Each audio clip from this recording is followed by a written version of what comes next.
and everybody else. So now we're going to shift. We're completed the annual meeting, and now we wanted to take, while we had the opportunity to have a little celebration of our 50th anniversary.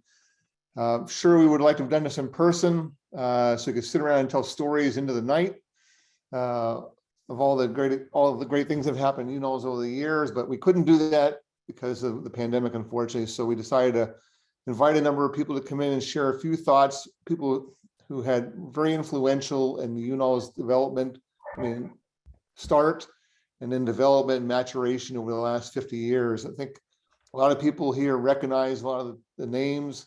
Unfortunately, Bob Dinsmore, I heard he isn't doing very well, and Dick Pittenger couldn't make it today, unfortunately. So I was really hoping to have some of the real groundbreakers join us for the conversation, but we still have some. So I'm just going to ask everybody to share, take a couple minutes, share a few thoughts, memories.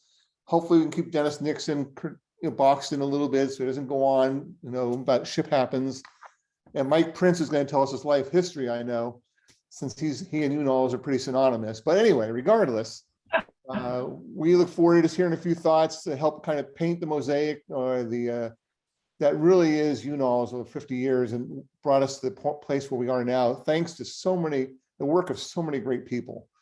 This has been a real team effort with a lot of brilliant people over the years and people who are really devoted and committed to it. So I'm looking forward to learning a few more things, meet a few people. I get to see some faces that I haven't met before, that I am thankful I even have my job because of them. So with that, I was going to start off with, I was going to ask Bob Knox if he could share a few thoughts with us. Yeah, am I on? Can you hear me? You're loud and clear, Bob. Okay, well, it's been an interesting session so far, and some of what I was going to mention has already been said by other people, but I'll start in anyway. As the papers on your reading list, Doug, show, that the history of UNOLS has always been marked by differing views about centralization of CV learning facilities versus diversification of them among institutions and working out the appropriate balances between those two views. There was the original federalized UNOLS concept without the U in front of it, the reactions against UNOLS for fear of over-centralizing, and the eventual hybrid UNOLS system that we have now. The federal oversight and common standards to foster fleet-wide effectiveness and efficiency are certainly there as part of the current system, but the ships in the major facilities are operated according to those standards by institutions, not a central federal entity. And thus the institutions and the facility groups do have a competitive interest in each case to achieve sort of best-in-class status, but they do it in competition that has some community-wide rules set for them. I'd encourage you also to have a look at the keynote paper by John Knox that's in that same volume with the Byrne and Dinsmore paper that's on Doug's list. And in that paper, Knox describes very well this tension between centralization and institutional governance, and he applauds the hybrid balance that has evolved in the UNOLS system over the course of these 50 years. And in particular, he writes there, quote, "You no longer need to be part of a ship operating institution in order to conduct a major research program requiring a research vessel." I think that kind of goes to the heart of the cooperation that UNOLS has evolved. And alongside that natural competition for excellence between the groups and the institutions that comprise UNOLS, the system also has fostered a widespread web of personal contacts, teamwork, understanding, mutual appreciation across a host of equally competitive individuals. You just look at the alphabet soup of the UNOLS committees that we saw some of it earlier, the purposes of those committees, the memberships in the committees that span the institutions, and the very varied backgrounds of the individual members. Or you can look at the diversity of individuals among us on the guest speaker list today. There are scientists, institutional leaders, federal officials, agency leaders, some people filling several of those slots at different times in their careers. And good heavens, we even have a lawyer in the group, Dennis Nixon. UNOLS scientists, engineers, mariners necessarily now and frequently mix and match on each other's ships and each other's programs to the overall benefit, I would say, of fleet-wide effectiveness and efficient use of facilities for the overall science. My thesis advisor, Henry Stommel, whom another of his students, Carl Wunsch, eulogized as, quote, probably the most original and important physical oceanographer of all time, unquote, brought this point about collaboration together with individual recognition down to deck level when he received the Bigelow Medal at Woods Hole in 1974. Hank said then, quote, "Lest we think that science is all instrumentation, data, and theory, sometime when the weather is making up and our gear is hopelessly fouled in the water over the side and the wires jump the shiv, the sight of the bosun coming out on deck is the most important of all. There's a need for a multitude of skills in the science of oceanography and lots more medals to hand around." So I would suggest, and I think Hank might agree, that when medals like those are being handed around, UNOLS deserves one at this 50-year mark. Thanks. Thanks, Bob. That was great. Really appreciate that. Bob, I was looking through a little bit of the history, and boy, your fingerprints are everywhere, and how we got to where we are now, including chair of UNOLS, and you actually multiple times, I believe, chair of the council. So thanks for all that you've done for us. Yeah, well, thanks for the thanks. I wish Dick Pittenger were here, because he and I were locked arms on a couple of those fingerprints of long ago, and the Norr Melville rehabilitation and the creation of the Igor 24 and 25. So we have scars and war stories to tell about that, but it was great being in harness with Dick, I must say. Great. Thanks so much, Bob. You're welcome. Next, I have John Byrne from Oregon State. He was the first chair of the advisory council when UNOLS was started in 1971. John, thanks so much for joining us.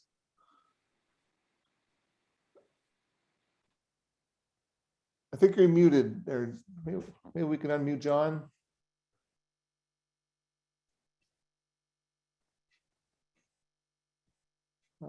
Here.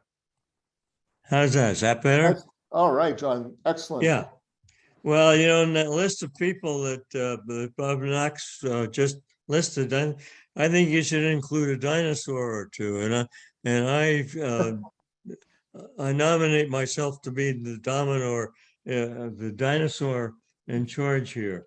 The paper by myself and Bob Dinsmore was really written at the 25th anniversary of UNOLS.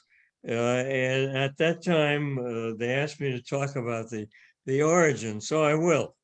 The controversy existed as a result of the Stratton Commission. Stratton Commission turned out a report with 122 recommendations. And if you look at them very carefully, none of them came out exactly the way the Stratton Commission anticipated. The first of these was that they created something they called a university national laboratory system. That received a lot of criticism from the up and coming smaller institutions. According to the Stratton Commission, there would be three, specifically Scripps, Woods Hole, and possibly Lamont at Columbia. That caused the National Science Foundation to come up with the NOLS concept, National Ocean Laboratory System. The directors, and I think primarily Paul Fly at Woods Hole, objected to that because it seemed like the feds were beginning to move into the management that the lab directors felt should be at a local level. In any case, the compromise was to bring in some people from the universities and sit down with the National Science Foundation, specifically Mary Jordy, and come up with something else. So it brought five of us in, Dick Barber, a marine biologist at Duke, myself at Woods Hole, and I had spent a year or so at the National Science Foundation a few years earlier than that. Art Maxwell, who at that time was at Woods Hole. Bob Rogotsky at Wisconsin was there representing two things. Bob was representing the Great Lakes and also a university that used aircraft. And they felt that the aircraft ought to be one of the facilities that with the ships and so on. And finally, someone named Jay Savage, who at the time, I believe, was the vice president for research at the University of Southern California. We met in Washington, D.C. for a couple of days, and we drafted a lot of different parts of the UNOLS charter. The suggestion then was that somebody needed to pull these all together. And inasmuch as I had a 2.5-hour layover at the O'Hare Airport in Chicago, I was given the duty of cut and paste. Now, cut and paste in those days involved using a pair of scissors and some sort of tape to put things together. So I did that. I sat in the red carpet room at United Airlines and tried to cut together and put this thing in one piece. We did that, sent it out to the rest of the committee, the five people who had been invited. Art Maxwell took one look at it and he said, "This is terrible." And so he sat down and he rewrote the whole thing, again, following the outline that we had pretty much put together at the meeting and in the cut and paste thing. In the background for all of this, there was a lot of concern by the lab directors and I think by some of their chief scientists as to what was happening, because it appeared that before UNOLS was created, that the feds wanted to take over not just the funding of the vessels, but also the management of them. And in a very nicely worded letter from Paul Fye at Woods Hole to the director of the National Science Foundation, he pointed out that the universities were very concerned that somebody else was going to manage their facilities and somewhat remotely from the science that was to be carried out on them. In any case, we did manage to put the charter together and tried it out at a meeting at Lamont, I believe. There was a lot of concern, but the idea was, okay, let's try it for maybe 3 years and see if it works. Art Maxwell was selected as I don't know what the chief of UNOLS. I don't know what your terminology is today. I ended up as the chairman of the advisory council, and that was the right combination at that time. At least I thought it was. Art Maxwell and Woods Hole hired a retired commander from the Coast Guard, Bob Dinsmore, and he served as the executive director, I guess you would call it. Woods Hole acted as the archive for all of the paper that existed at that time. And at that time, most things were on paper. And we were off and running. Dinsmore's idea was a good one. He said we should meet at labs that we would not normally visit. And so he picked things like Harbor Branch Oceanographic Institution, a lab in Milwaukee, and a variety of small places where we otherwise might not have visited. UNOLS appeared to work. The coordination was important. And I might just mention that part of the motivation for coordinating ship schedules was a result of an accident that happened in probably 67 or 68, where 3 oceanographic institutions, each of which owned their own ship at the time, were operating in the Mediterranean, but unbeknownst to the other operators in the Mediterranean. And once that became obvious, it was also, I think, obvious to a lot of people. Had we known, we could have really put some important science together. But in any case, that was the UNOLS start. And I congratulate all the people who have been involved since that initial start in 1971. And it is nice to be here and having viewed from a distance much of what UNOLS has done during the past 50 years. Congratulations. Thank you very much, John. That was wonderful. Thanks for giving us that great history. That it's a lot better to hear it than to read it. So thanks so much. And thanks for being on the ground floor of UNOLS. And it's cool you're going to see a new ship there at Oregon State pretty soon. Yeah. So that's awesome. Next up, we have the first woman to be the chair of the UNOLS Council. That is Marsh Mcnutt, coming to us from the National Academies of Sciences. And she's also, her background was with Mabari too. So Marcia, thanks for joining us. Well, thanks very much, Doug. And I'll tell you, it's been a pleasure to hear from Bob Knox and John Byrne about the origins of UNOL. I am probably the first to speak in this group who's a type example of the kind of person that benefited from UNOLS. UNOLS was established about 2 years before I entered graduate work at Scripps. And so I never knew a time before UNOLS in terms of my career.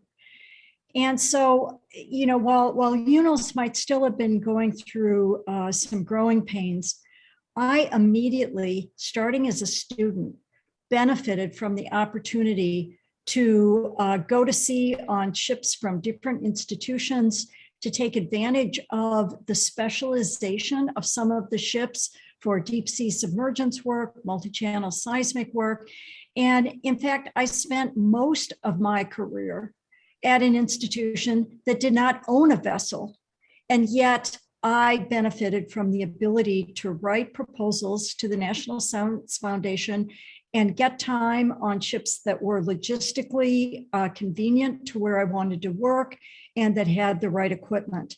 One thing that UNOLS did, which was fabulous, was it provided this pool of technicians that could interact with each other. It standardized data collection, which was an immense benefit, not just for those of us who went to sea, but for all the people who didn't go to sea and could actually benefit from all of that data that was being quality controlled and collected.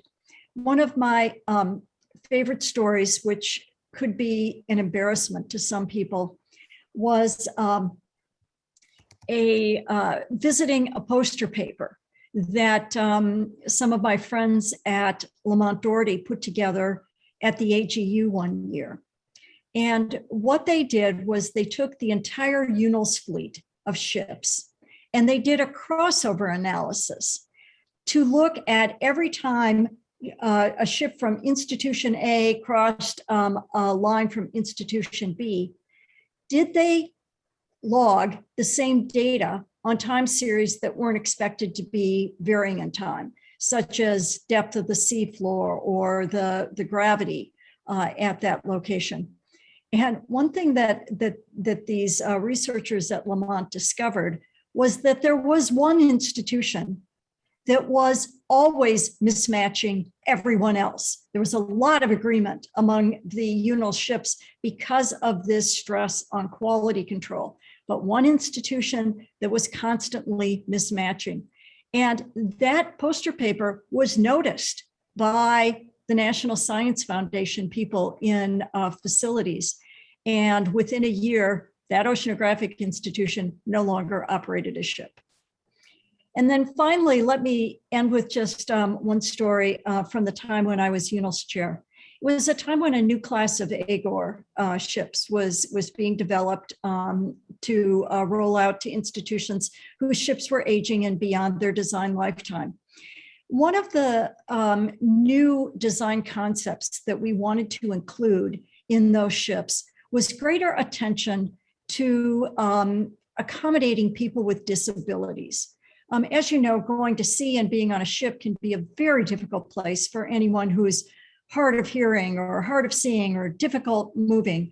And so we put together a small committee to go out and see what can we adjust in the design of these ships to make them more friendly for people with disabilities. And I remember the committee coming back and reporting to me, and something they told me that stuck with me forever was that all of the changes that made the ships better for people with disabilities also made the ships better for people without disabilities, so that everyone was going to benefit from these changes in the design to make ships a friendlier place for people to work. And that idea has stuck with me throughout my life in thinking about accommodations that we can make for people who are different than us and how we all benefit from that. It's not for them, it's all about the better situation for everyone. So I really thank UNOLS for my opportunity for leadership there, and happy 50th birthday. Thanks. Thanks, Marcia. It's great to have you. Thanks for those thoughts. Next up, a man who really doesn't need much of an introduction in our little world of UNOLS here, Mike Prince, who's kind of been everywhere, Moss Landing, working for an O&R, working at NSF. He's chair of, the executive secretary of UNOLS. So Mike, it's all yours for a few minutes.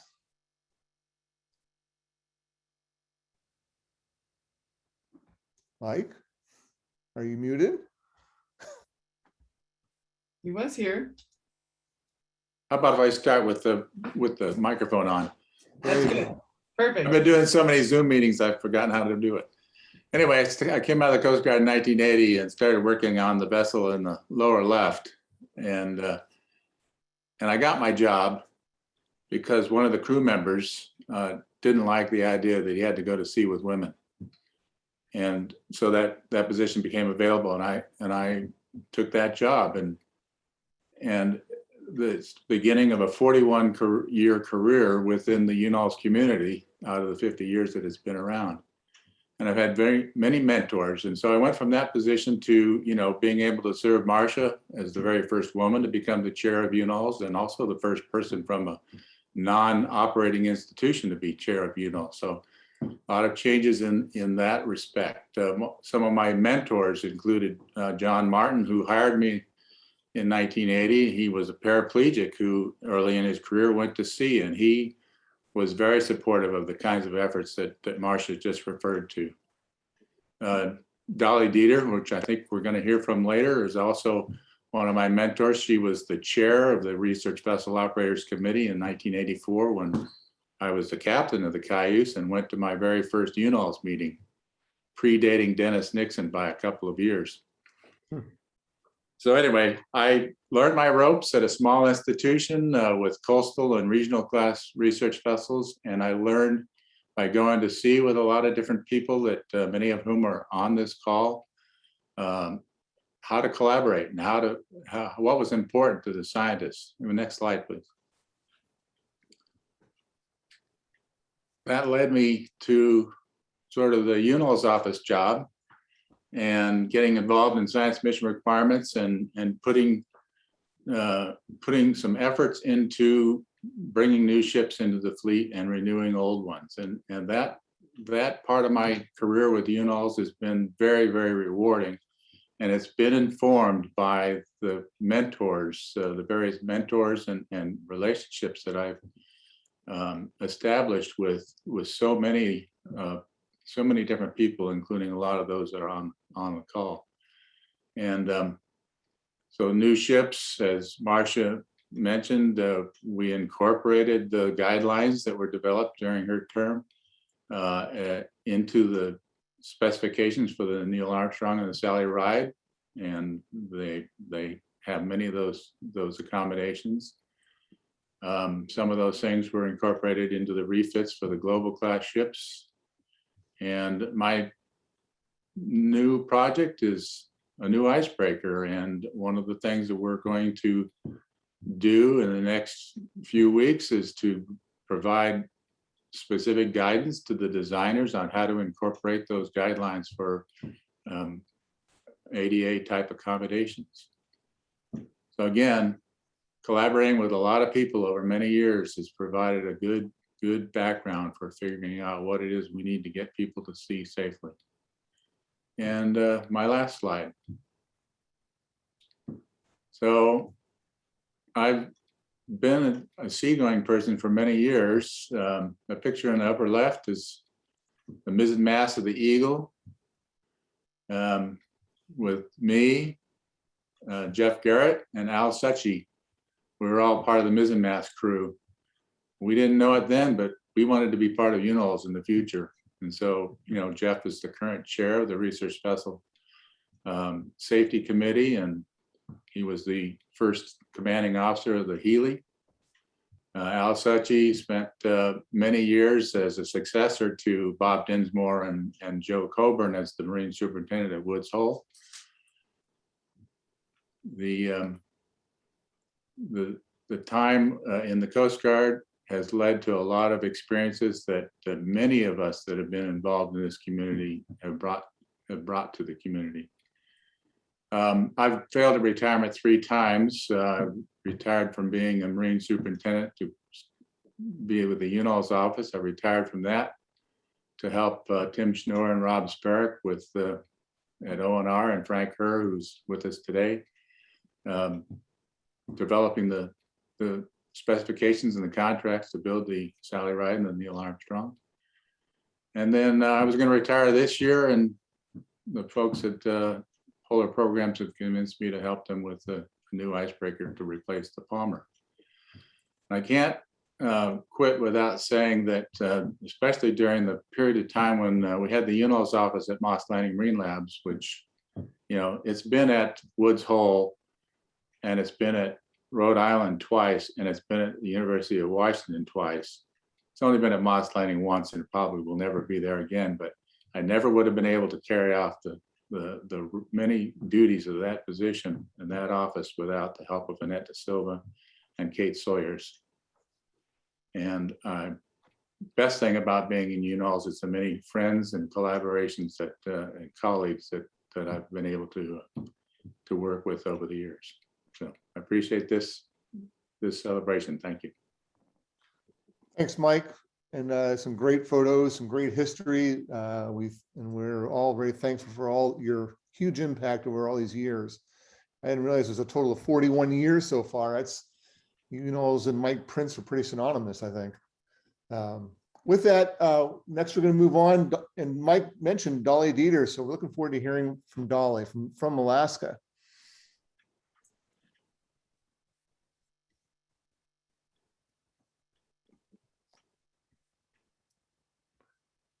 Dolly, are you there? Oh, you're muted.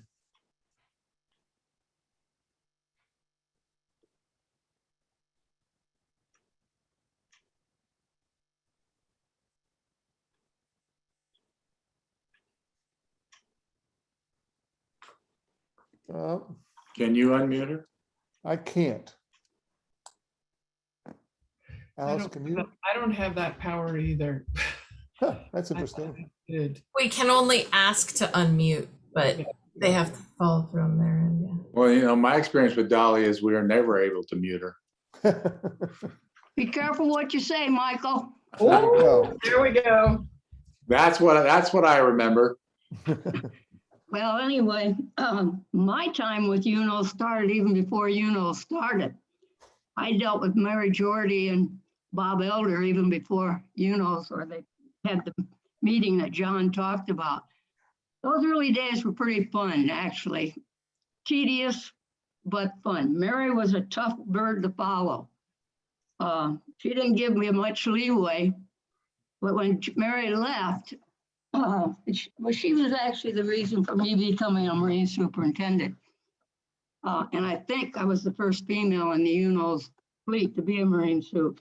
That's not necessarily an advantage, let me tell you. But anyway, she was followed by Sandra Toy, who Sandra many times was just, you know, you could call her and say, Sandra, I need help, and you got it.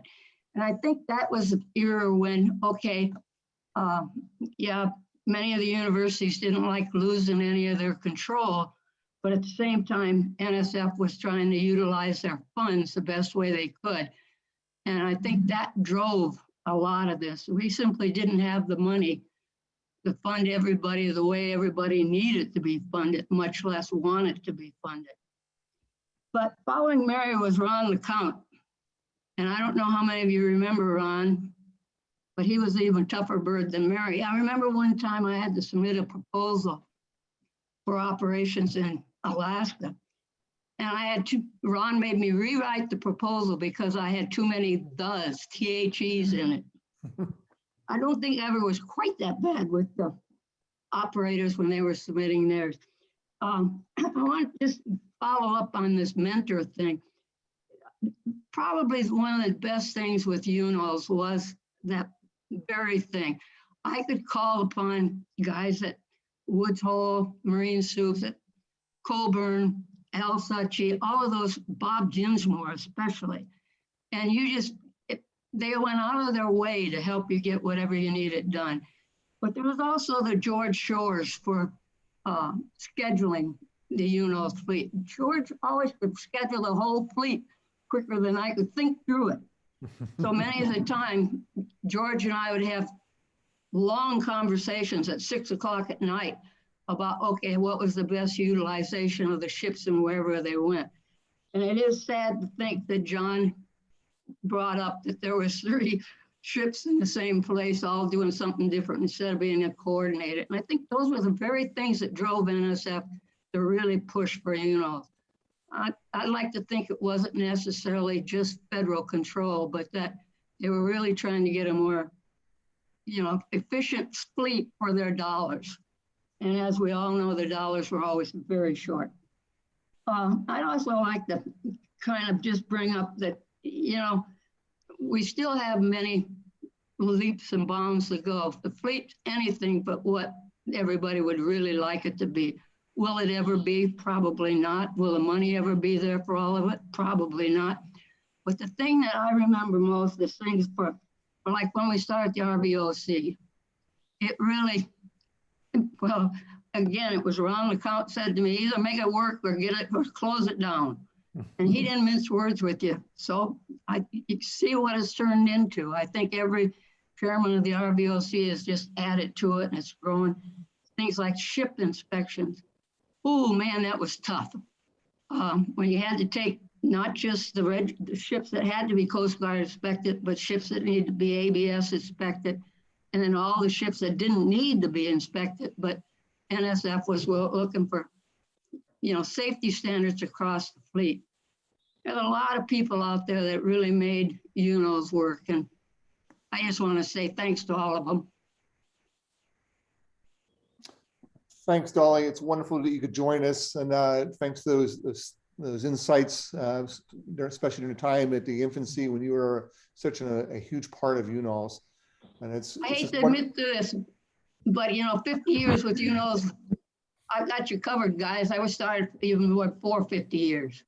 Well, that's excellent. We love having more bigger coverage than we even thought we had.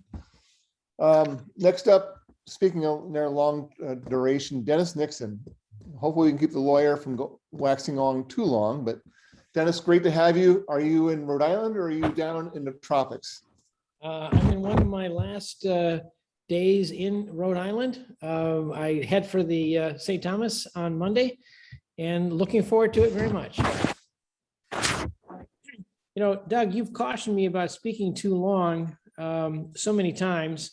I've really worked hard to restrain myself and just stick to your 3 to 5 minute guidelines. So I've just picked up 3 highlights of my 35 or so years with UNOLS. I think I first met Dolly in Veracruz, Mexico, when she was the chair of the RVOC, when Jack Bash sort of shanghaied me into what I didn't know was a setup situation in which he asked me the hypothetical situation of, do you think it's okay to have alcohol on research vessels? And I said no, this doesn't make any sense at all. These are working vessels.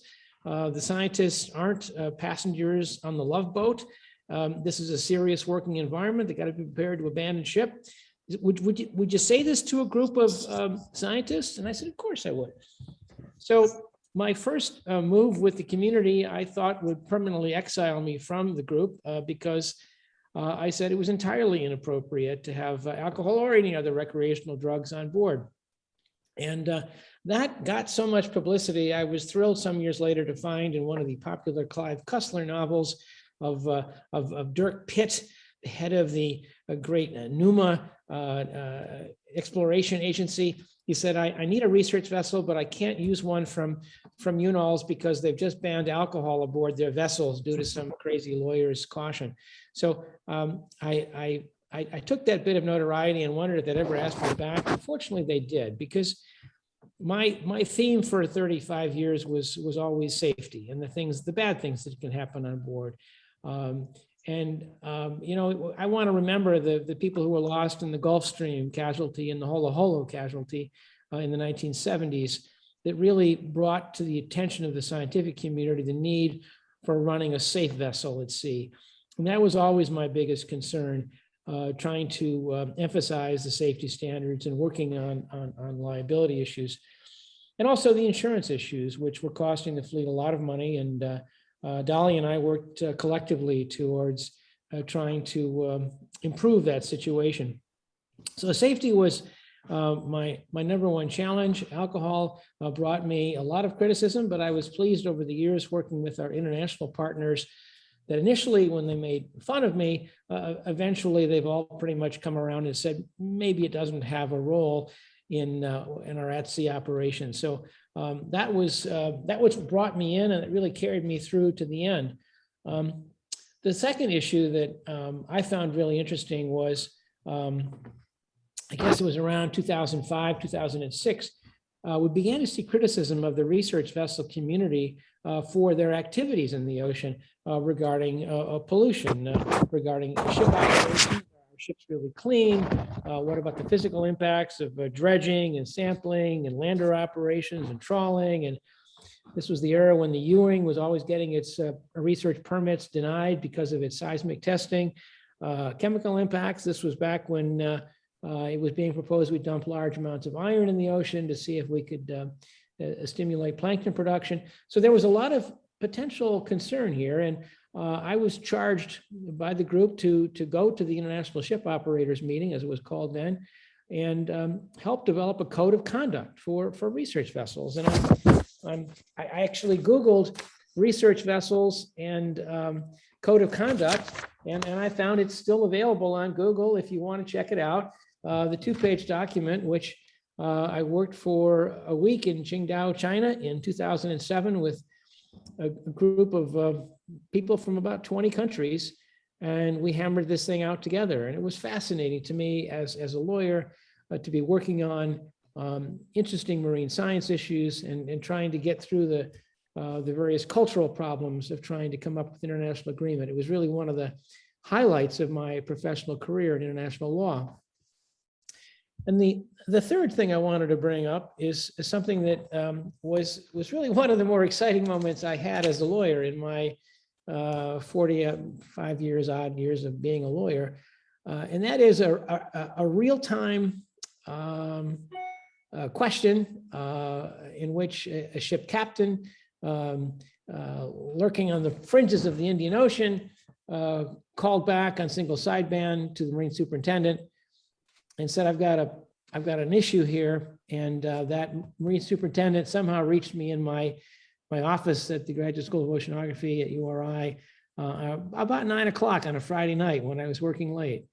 And I got to practice law in real time with one of our ships that had became aware of a very expensive buoy that had come off station and with lots of gear on board, and drifted into the EZ of another country. And the captain was smart enough and well-trained enough to know that he didn't have the permission to enter that EZ. He was afraid of being arrested because this particular country had a pretty good sized Navy. And so the call was, should I go in and pick up this buoy and retrieve it and save the government about $1 million? Or should I just sort of hope it drifts back out of the EZ into high seas? And rarely is someone asked to practice law of the sea while the ship is at sea doing something. It's usually something you go back to the library, you check things out. And I said, we just have to transition your research vessel into a vessel exercising its rights of innocent passage through the EZ.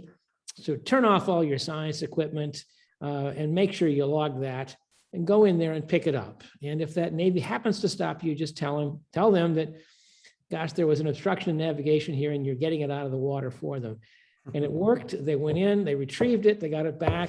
And I figured I earned my UNOLS salary for many years after that instrument was successfully recovered and actually used again. So I've had so many exciting experiences working with UNOLS. I've had a lot of jobs in my professional career. I just retired in January, as you all know. And but certainly the questions I was asked to address as part of UNOLS were always the most interesting.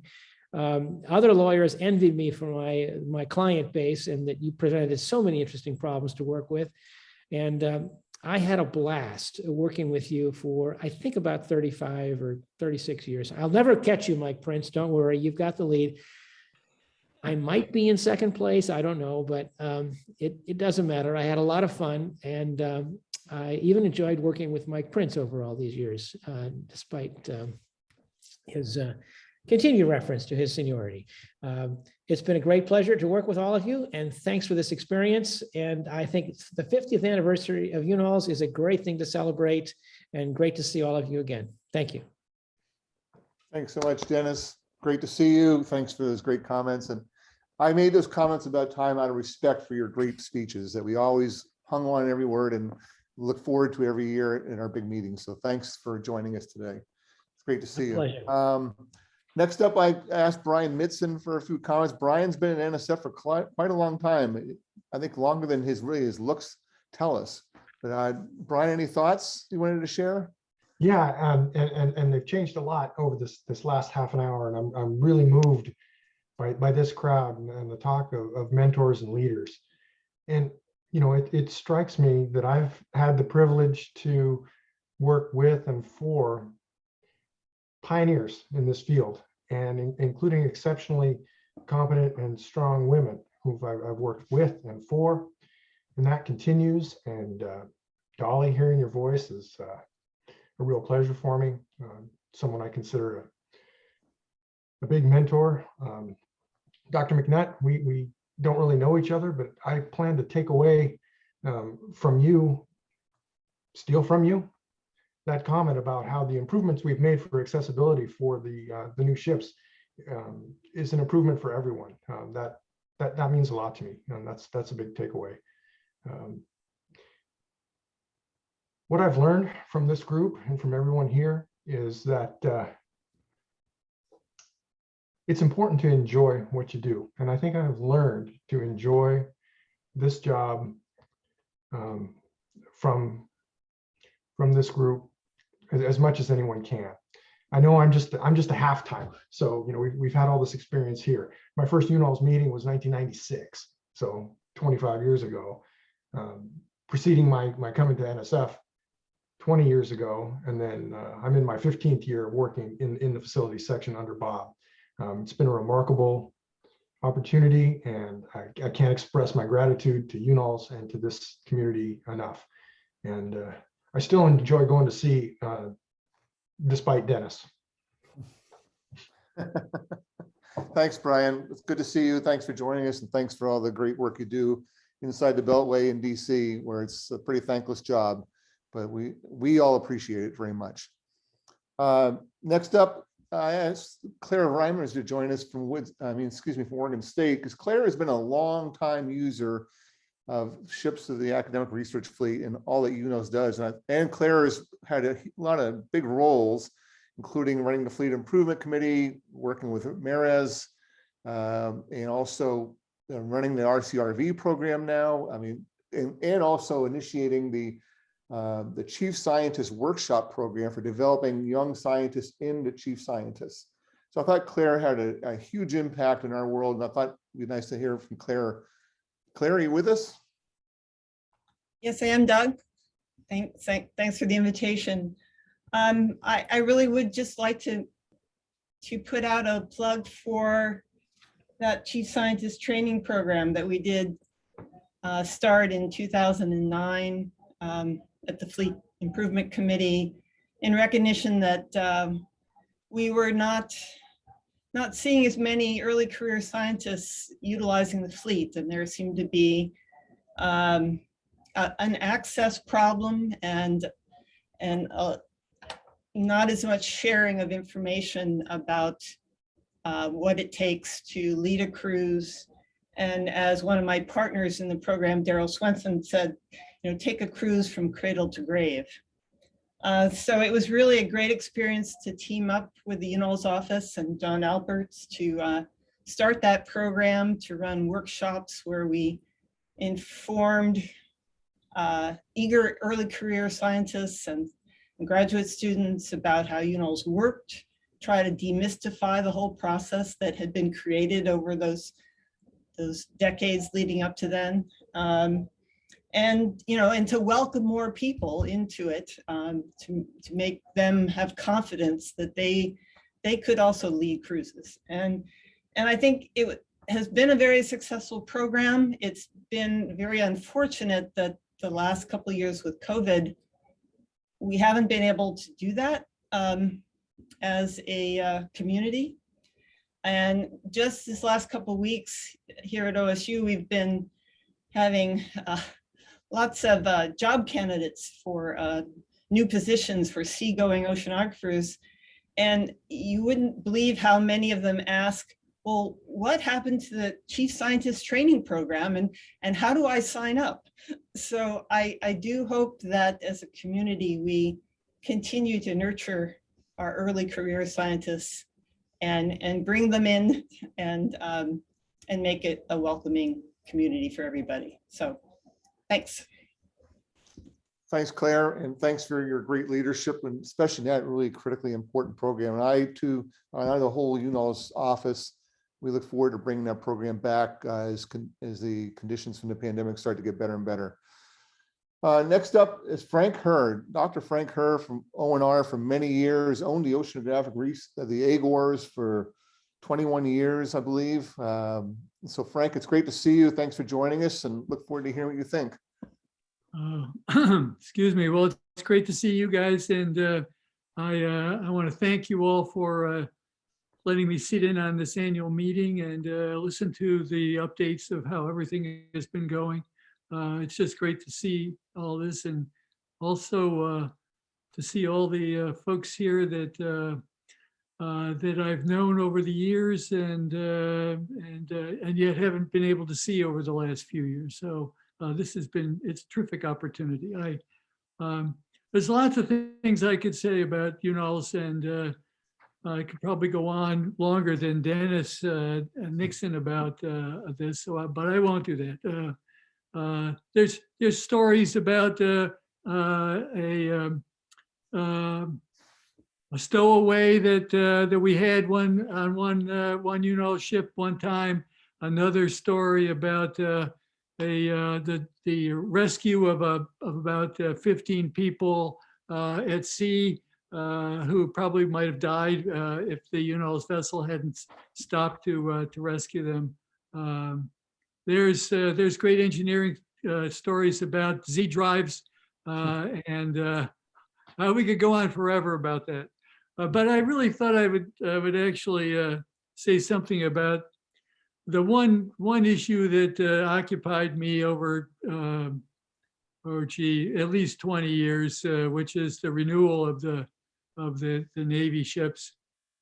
The bringing on of the Neil Armstrong and the Sally Ride and the midlife service life extension of the Thompson and the Ravel and the Atlantis, and major upgrades to the Killamoana that we had. So first off, let me say that the getting all those ships was something that was really a community effort.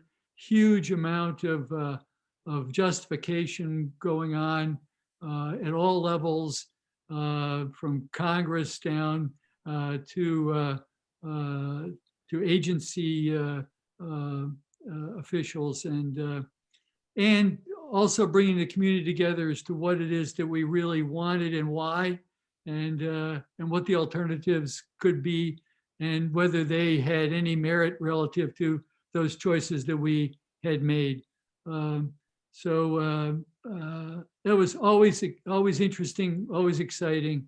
But I will tell you one thing, speaking to many people at high levels in the Navy, in the administration, to OMB, to folks at the White House at one time, I always felt comfortable talking about UNOLS.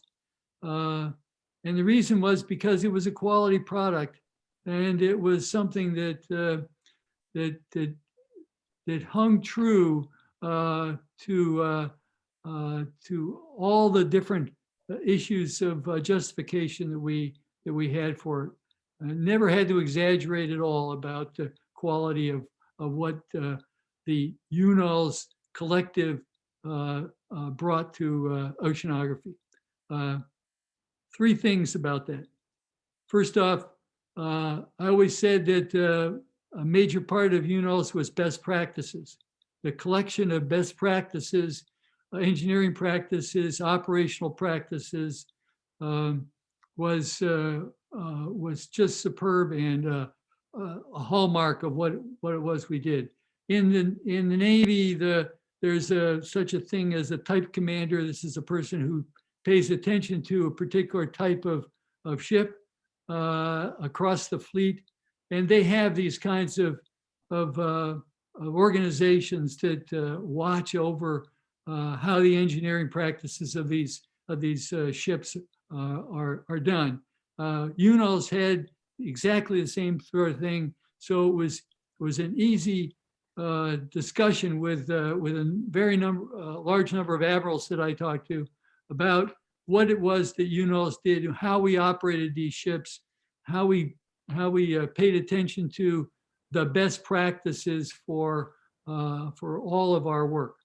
Then there was, which borders onto this as well, sound management of resources, and how we would be doing these things that we were just talking about for best practices, how the agencies would come together, how we would talk about all of the things that were our problems financially and managerially, and try to become as efficient as we could about the work we were doing.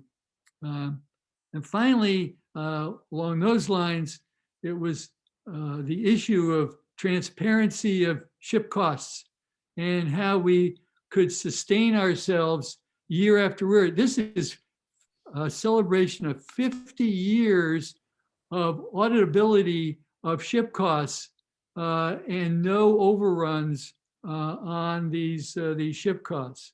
And that's because, you know, the day rate goes up the next year if we're in the hole a little bit. I would go to OMB. I must have gone up to OMB 5 times to at least to discuss over a couple hours each time what was this UNOLS stuff?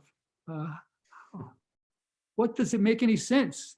You know, are you guys doing something odd by coordinating among agencies? How do you do this? And I'll tell you, the ability to sit there and say to these folks, look, the owners of these, or the agencies who are owning these ships, the operators of these ships, they don't hide costs. We know how much these ships cost year to year, and we have to deal with those costs because there's no place in our agencies for which hidden costs could be made whole at some point. And it was a pleasure to see their faces whenever I would say those things, and then go about talking about how we do that. So it becomes harder when you want to justify new ships. Where in the budgets would these new ships come from? And my earliest reaction and memory about that was my first couple of days on the job as a Navy division leader was to go up to Woods Hole and talk to Dick Pittenger, I'm sorry he's not here, about the plan that he and Bob Knox and a few others had put together for the renewal of the global class ships. Gee, that was back in the mid 90s. And it took a long time and many iterations and a lot of people, as I said, to bring all this together. But I am extremely pleased that to see the Atlantis back at sea operating after for all these renewal programs, one after the other. And I want to thank Tim Schnorr and Mike Prince and Rob Sparrock, who's there, and I did see John Freitag, and a lot of great program help and terrific people and great ideas that all those folks had, which kept the ONR program together and stable. And so thank you, and happy anniversary to UNOLS. And it's just wonderful again, seeing all my friends and folks that I haven't seen in a long time. Thanks a lot. Thanks, Frank. Thanks for those kind words. Great to see you. And thanks for your great leadership for many years that we're still reaping the benefits for many more decades from. So thanks. Next up, Bob Houtman with NSF, runs the integrated program section, has been doing it for many years and was with the ONR before that. So Bob. Thanks very much, Doug. It sounds like I'm actually one of the younger and shorter timers listening to all of the previous speakers. It's my distinct pleasure, though, to have been associated with the UNOLS community for now a little over 20 years, and also for being the NSF program director for the UNOLS Office Award for the last 13 years. My experience has been just superb working with all of the UNOLS office teams, and we could never have accomplished everything that's been done without just the absolute outstanding leadership of all of the UNOLS team members. There certainly are many specific activities that come to my mind over the years, but what really stands out to me is a word that has come up multiple times already, which is collaboration. The collaborative nature of the federal agencies working together and then working side by side with the UNOLS stakeholders to make the best decisions to support what are the many aspects, as mentioned, of the U.S. academic research fleet, and having to do all of these decisions within ever-changing federal budgets, which has always been a real challenge.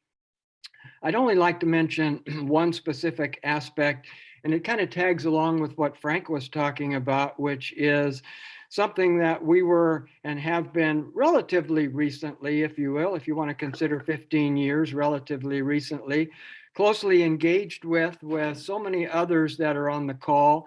And that's the collaborative efforts that have been focused on developing and then actually implementing a fleet renewal and a fleet modernization plan for the federal oceanographic fleet.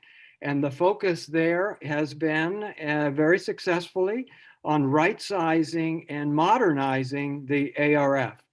And I'll just mention one thing which really stands out in my mind, which is and so many meetings I've had to been, along with Frank, justifying what are we doing, both as when I was at ONR and at NSF, and then a co-chair of the IWGFI, having to go to similarly to OMB and defend what are we doing. But the meetings that were held between then CNR Rear Admiral Cohen and the NSF director, Dr. Rita Caldwell, the ability for us to be able to point to those meetings and those agreements by those heads of those two agencies with very specific agency commitments to funding the ship constructions, the midlife refits, and the vehicle upgrades.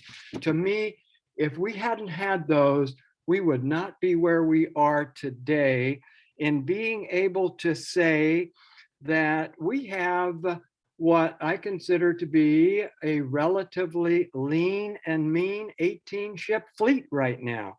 And the ability then to look and see, we have two new ocean-class ships, Armstrong and the Ride. We have a new global-class Arctic research vessel, Sikuliak, that's operating.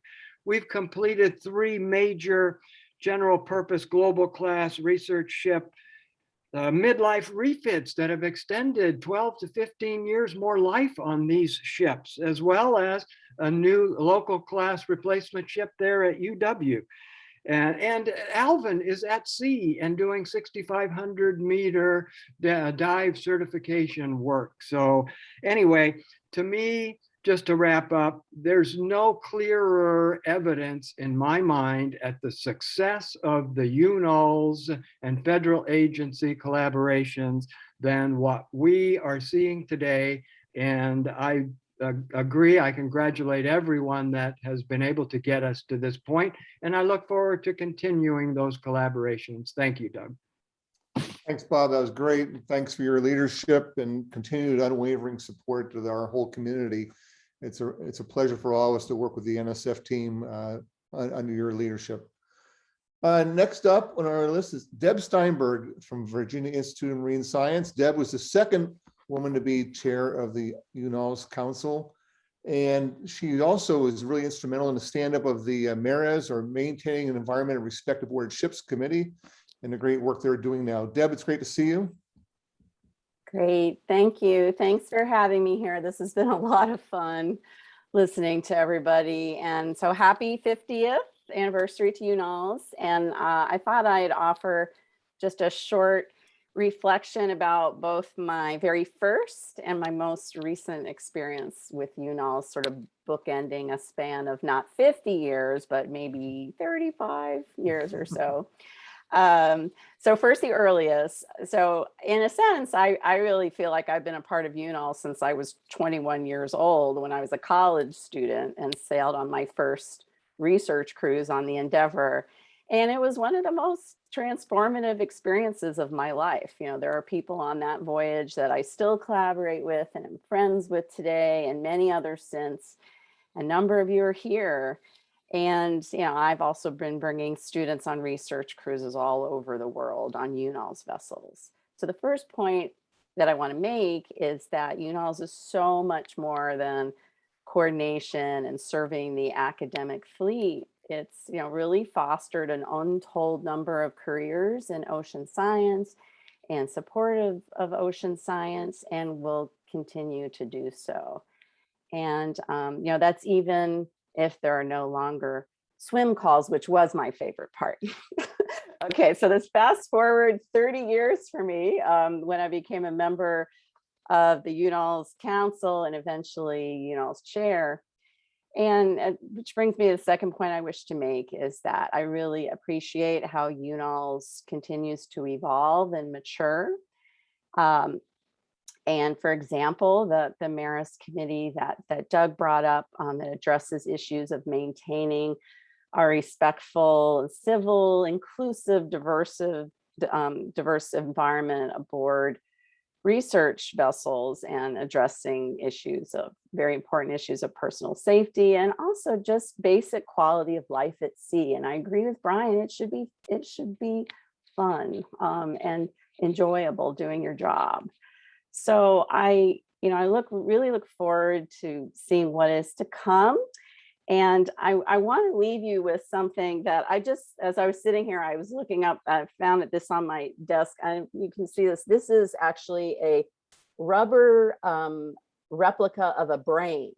And so somebody gave this to me on at the end of a cruise that I was chief scientist on, and it says, Debbie, we heard you lost your mind on this cruise.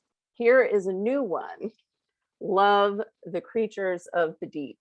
And so I guess we can say that some of us have lost our minds over the years in UNOLS and other aspects of our careers, but there's always a fresh one waiting for us. And so thank you very much and happy anniversary.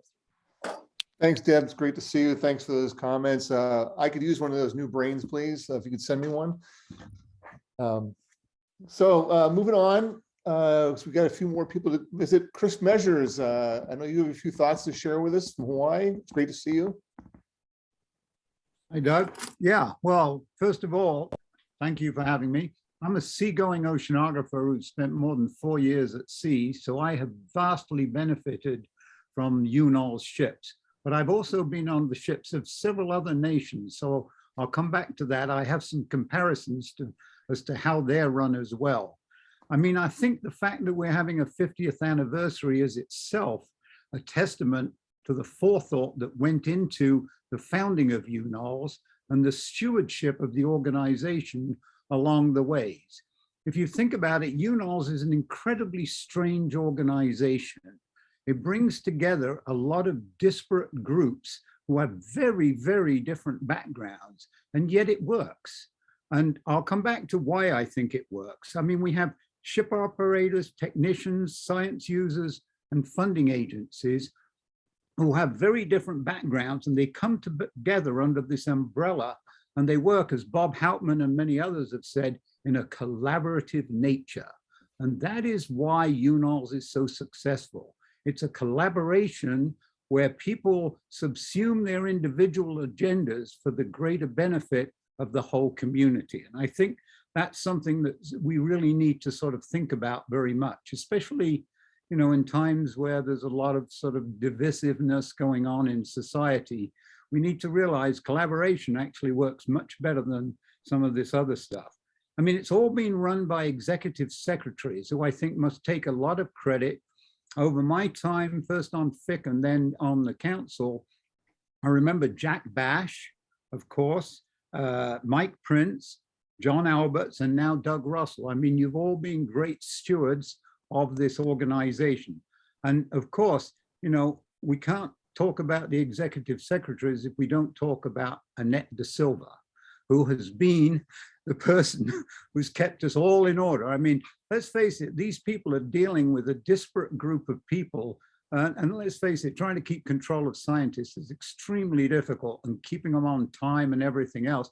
And yet these guys have been incredibly successful. I think, you know, a great vote of thanks needs to go to them. But, you know, how does it that this works? And I think it works because it's largely staffed by volunteers. I used to sit on the university's budget committee at one point, and the dean of the business school who was on it used to point out that the world is run by those who show up.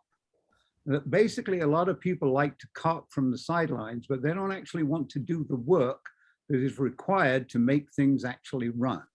But because of the way UNOLS is operated, its committees of science users and everything else, the research operators, the technicians, I'll come back to them again in a minute, they're all volunteers who give their time up because they believe in what UNOLS is doing. And that's why it's actually so successful. In fact, you know, when we talk about science users, I want to mention Larry Atkinson here, who was the chair of FIC when I first got interactions with UNOLS. And Larry was one of these people who gave his all to UNOLS. I mean, he was a phenomenal guy, a great leader. And I'll tell you a little story, was when he was in charge of OOI, in the dark days of OOI, when it was really not doing very well at all. He was the chair of the committee that was overseeing this. Many of his members wanted to resign. Larry would not let them resign. He just told them no.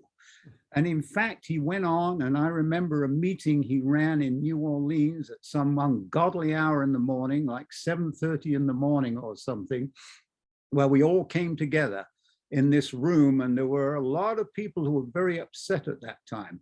And Larry made the ground rules. He said, no looking back. We're trying to look forward and solve these problems. And he pretty much kept the meeting going in that order. And the reason, you know, of course, as you can imagine, these kinds of circumstances, people tend to drift back into, oh yeah, but then da-di-da. And he was like, no, we're looking forward, quiet. You know, we're going to move forward with all of this stuff.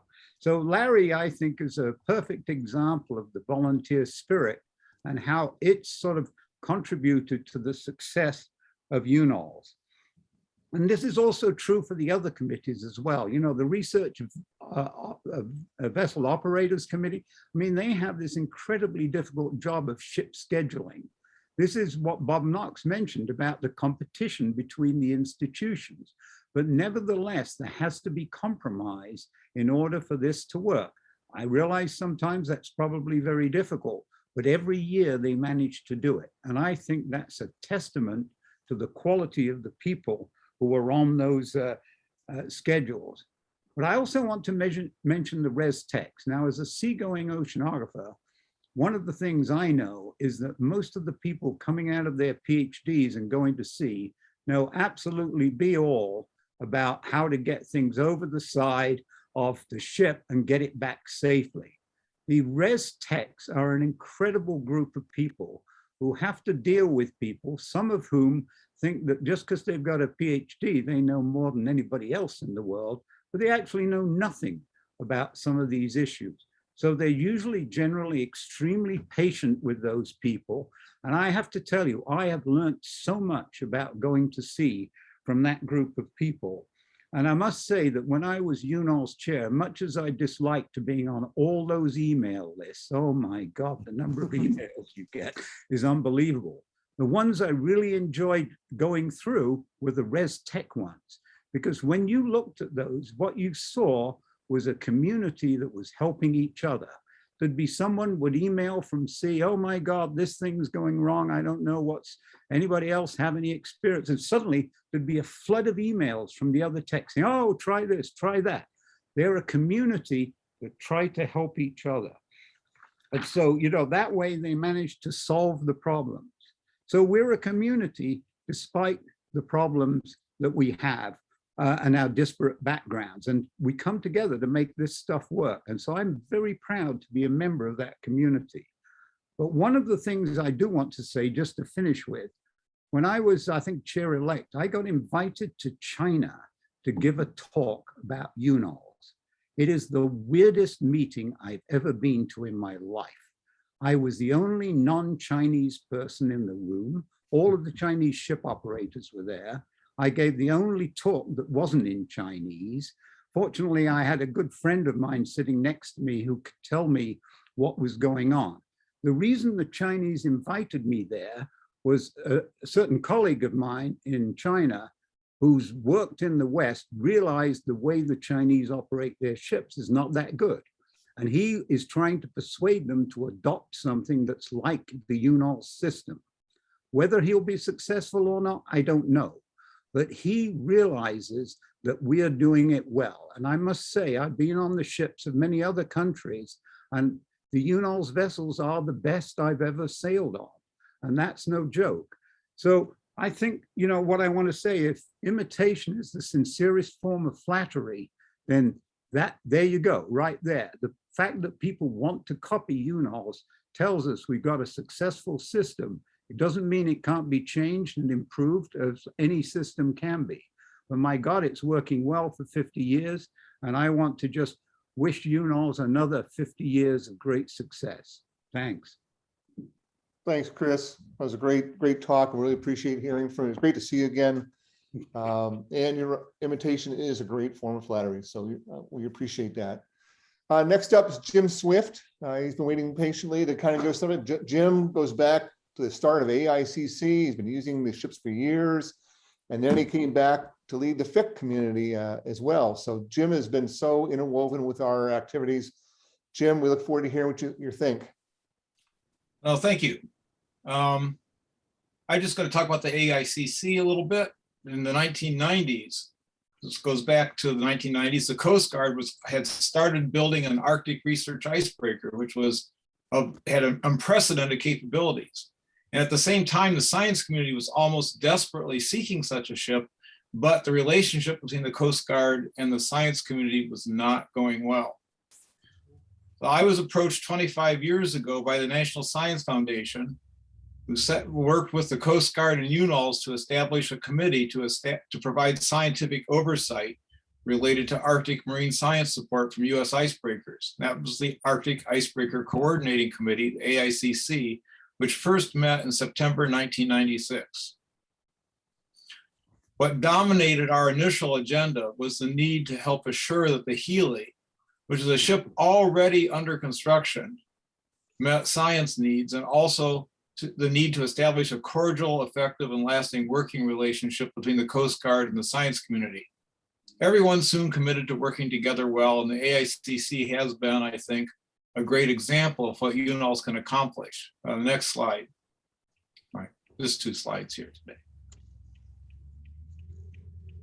Wait till the slides. So the Healy construction was capped by a wild launch. I was standing where the wave hit. It was chunky water full of mud and wood, and there are people all around getting injured. I was okay, pretty much. The AICC could not have done its work without the active, strong support from the UNOLS office. Initially, Ken Johnson, Jack Bash, and John Freitag, later Mike Prince and others, up through today's great UNOLS team, and of course, Annette. And I can't imagine life in UNOLS without Annette De Silva back then. She made it all possible.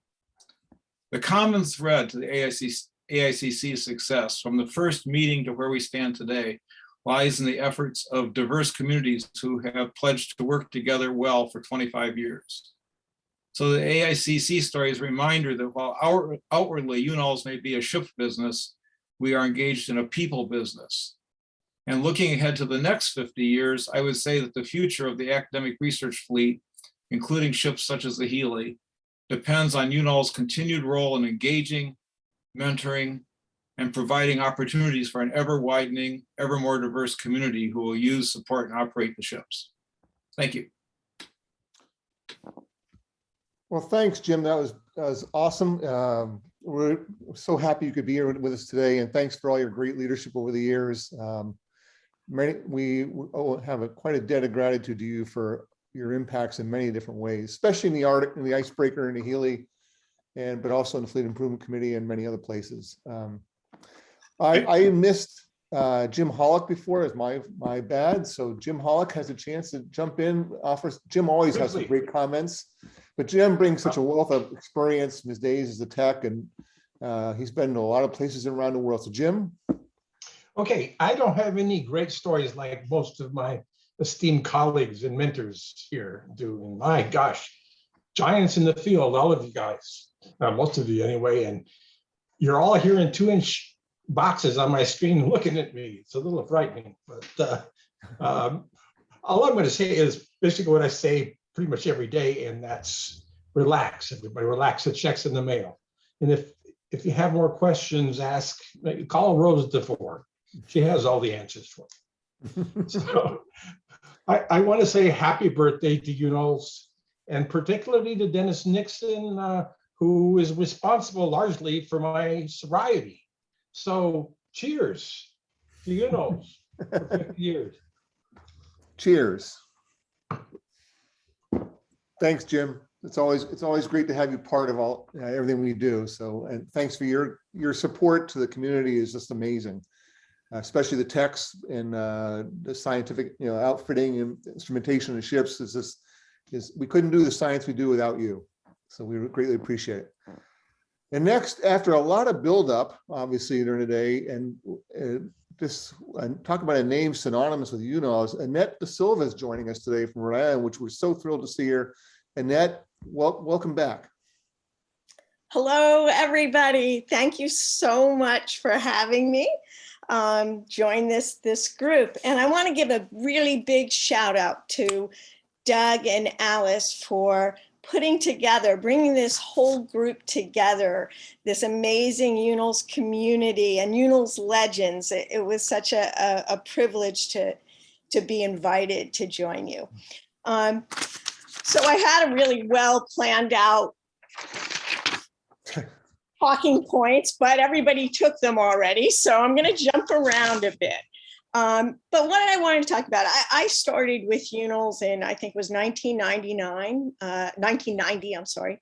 Jack Bash hired me and for my first stint. And then I was really lucky to have Mike Prince have me continue with his office, and then John Alberts for the remainder of almost 30 years with the UNOLS office. And over the course of that time, it was always exciting to me. It was such a privilege. I had a chance to really look back over this last couple of weeks and reflect how UNOLS and the fleet has just continuously evolved. And in that evolution, they always maintained the greatest service and facilities that could be provided to the oceanographic community.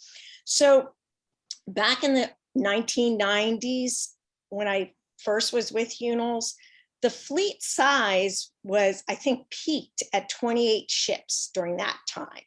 And now we have 18 ships. But when you look at the fleet of 18, they are so very capable and they're meeting the oceanographic needs. And it's such I think, a compliment to all of the folks that are involved in the operations and in the design of those vessels to be able to say, I think UNOLS has saved everybody, the country, so much money in coming up with these capable ships and operating them so efficiently and still supporting oceanographic research. And also looking back when I first started with UNOLS, I think there were only 4 standing committees, and now there's 9. And that really speaks to how UNOLS has continued to expand its role and scope. We have other facilities, aircraft, seismic vessels, and they just continue to evolve to meet the needs. It's not to say there weren't challenges and hard decisions that had to be made along the way. We were always working with a limited budget, as Dolly mentioned. We are also faced with decisions on right sizing and service life end dates. We had, well, it wasn't so much a decision, but they happened, thanks Dennis, the end of swim calls, a dry fleet. But all of this was always done in the sake of improvements and safety.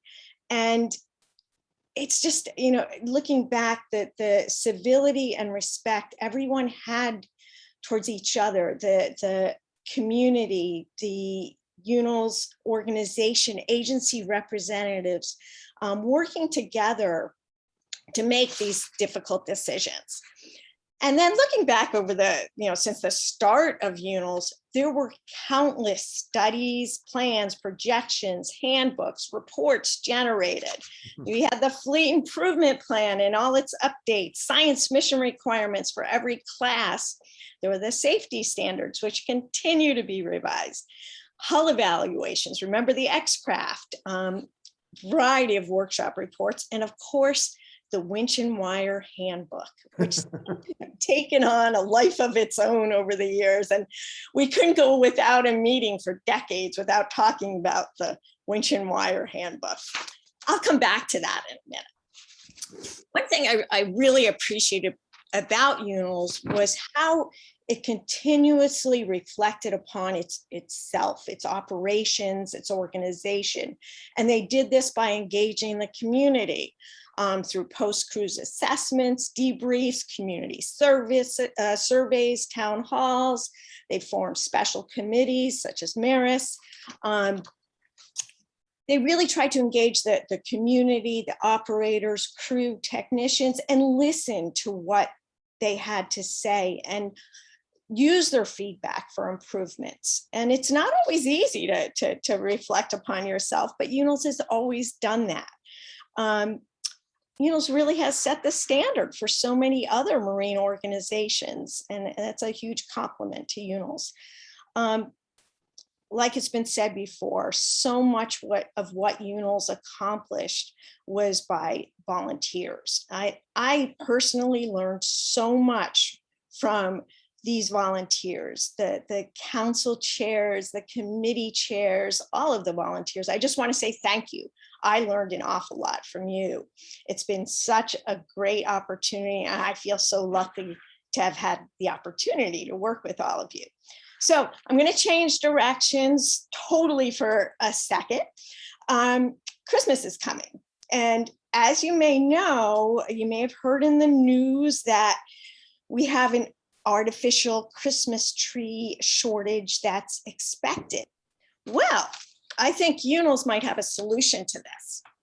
I think it was John Byrne who said earlier how everything was generated in paper early on. Well, that continued for the next decades. Probably the first 3 decades, everything was in paper. Fortunately, we've moved from paper to digital.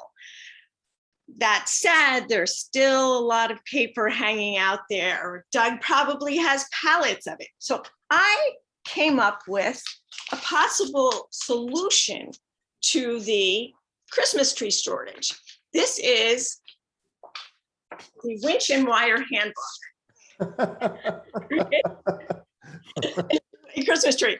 And I think it's really going to fill out. I've only done 5 chapters, and I think there's another 7 chapters to go in this document.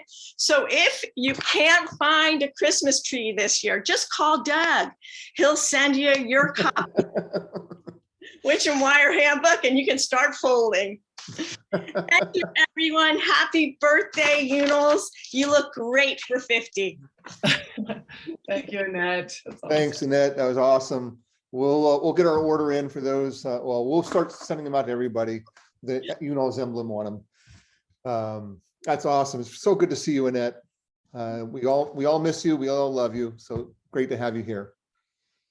Hard shoes to follow behind, but John Alberts, the last executive secretary who did such a wonderful job for his decade and associated with UNOLS for so many years, from his years at Woods Hole beforehand. John, it's great to see you as well, living the good life out there in the end of Cape Cod. How are you? You're muted. He hasn't done a lot of Zooms like we all have. There we go. Is that better? Yes. Good to see you, John. Good to see you, old friends. Thank you very much for, thanks to the UNOLS Council and the UNOLS office for bringing this event together, and of course the federal agencies for 50 years of support on so many levels. I want to encourage everyone to think back 50 years to 1971 and where we were at as a nation. Richard Nixon was president. We had 250,000 troops in Vietnam. Jackie Robinson had hit his 5th 500 home run. Apollo 15 was on the moon. Greenpeace was founded and Starbucks opened in Pike Place in Seattle. One of the most significant events of 1971 was the formation of UNOLS. Over 5 decades, UNOLS has been an integral part in facilitating scientific discoveries across the entire planet. Naturally, we focus on the science that has been accomplished, but while supporting these scientific endeavors, countless other lives have been impacted in a positive way.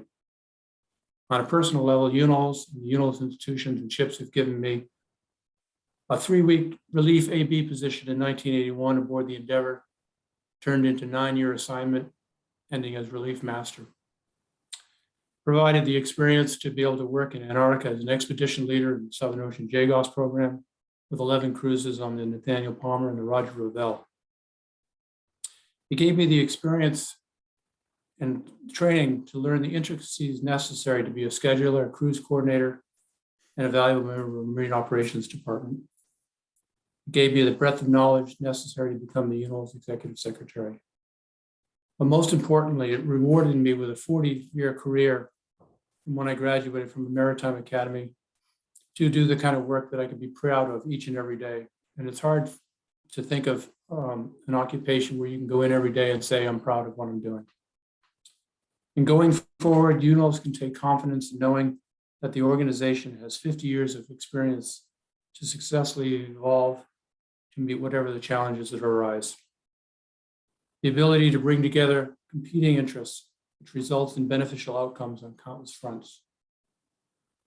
The ability to assist in managing when the boom years are with us, when we had plenty of funding, to those lean years when we had to lay up ships and some institutions had to lose a seagoing program. Bringing together the brightest minds to take advantage of technological advances in ocean instrumentation and leading the significant and almost unimaginable scientific discoveries. The ability to bring both US-based as well as international seagoing community together to help foster cooperation and true sharing of knowledge. And even in a global pandemic, the UNOLS organization continues to have a strong voice in solving problems, to be able to put ships to sea and science to continue. I'd say that the need for UNOLS is greater than ever, while the ability to collaborate in person may be suspended temporarily. The spirit of collaboration remains just as strong as it did and has over the last 50 years. So I wish UNOLS all the best going forward and look forward to another 50 years. Thank you. Thanks, John. Thank you. Very well said. I really appreciate all the thought that went into that. And it's really wonderful to see you again. Your spirit continues on very strong within our office and our community. So we love having you back. Thank you. So last up is Tim Schnorr, who has certainly served the community so well for many years with the Navy, the Office of Naval Research, and prior to that, serving the country as a naval aviator. So Tim, it's great to see you. Thanks, Doug, and congratulations to UNOLS on its anniversary. As John said, many more. It appears as that the 3-year experiment that John Byrne talked about earlier in this program was a success, and a resounding success. And I was glad to be, I guess, on the sidelines, watching UNOLS for the short period of time that I was a part of it, certainly late in this anniversary period. Bob Hauptman came to me one day in 2008 when he was at ONR managing the ship program there. And he said, Tim, you gotta, I'm going over to NSF, you gotta apply for this job.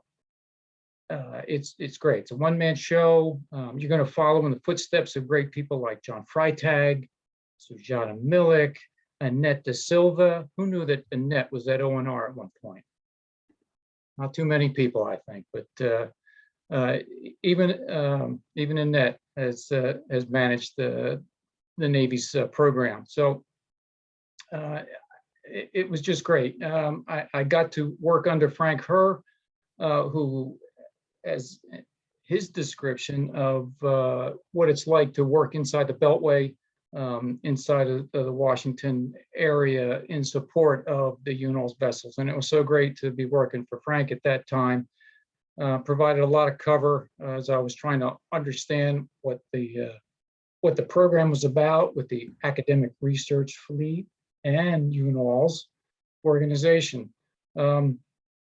It was great to work with Bob and his team over at NSF as sponsors of the vessels that are providing the opportunity for scientists to get to sea. UNOLS is all about people. And one of the first things Bob Hauptman said is, you got Mike Prince is retiring, from his executive secretary position. You got to hire him to help with the construction program of the ocean class vessels. So aye, Bob. I went and did that, and with Frank's approval, we brought Mike aboard, and he's as responsible as the folks from the shipyard and the Naval Sea Systems Command for getting those 2 ships into the fleet as great additions to the fleet. So I'll cut it off there and say, it was just a great opportunity to work with all these people. I want to thank John Alberts and Annette, Alice, and you, Doug, for your leadership at UNOLS, and many more. Thank you. Thanks, Tim. It's great. It's great to see you, and thanks for joining us today. And glad to see you continue to help us out with your work still with ONR. We're very lucky. So Rose DeFore unfortunately had to leave. She was our last scheduled speaker. It is running late on the East Coast, and we know that. So I just wanted to say thanks to everybody for joining us. It's fabulous to see so many people who have been so instrumental in UNOLS being such a success over 50 years, as John touched on, starting with this an experiment. We are honored in the office of Alice, Brandy, Murphy, Bridget, Harold Donzi, myself, are honored to be in the role of running the office now. We follow in some big footsteps from the URI office, and prior to that, the Moss Landing office, and then the predecessors to those. So we take it very serious, the charge to keep pressing ahead with UNOLS and continuing the success and supporting the oceanographic science community in the future. And we're just lucky that we get to follow such great people. I mean, it's been touched on many times today, all the collaboration, the working together, the supporting each other. That's what makes this job so much fun for us. And it's why we're all still here doing it after a number of years, because we love being able to support each other, help each other, and do a really important work in still discovering things about our planet and helping hopefully save our planet. So with that, I just wanted to offer everybody, if anybody's got a glass, a toast to the next 50 years of UNOLS. Toast all of you for your important role and where we've come from to where we are today. And we look forward to continued working with you beyond this. You're here. Thanks a lot, Doug, and everybody at the UNOLS office for bringing this together. Yeah, thank you. Thanks much. You. Good job. Good night. Thanks for coming, everybody. Thanks, you Thanks guys. for a doing wonderful this. meeting. Wonderful Thank you. meeting, everyone. Happy anniversary. Now we know who would be at the bar if we were meeting in person. Yeah. This was a lot of fun. Thank you so much. Thanks for joining us, Liz. I feel more inspired now too. It's great. It's great to know what's happened since that early day in 1971. It's John, you I'm a so glad you lot of did that. names, a lot of people I didn't know, but it was the right crowd Thank all you, the John. way. Thanks so much for joining us, Congratulations. John. And I guess the right word is thank you. I want to thank Carrie Strong for all the great comments coming over the line.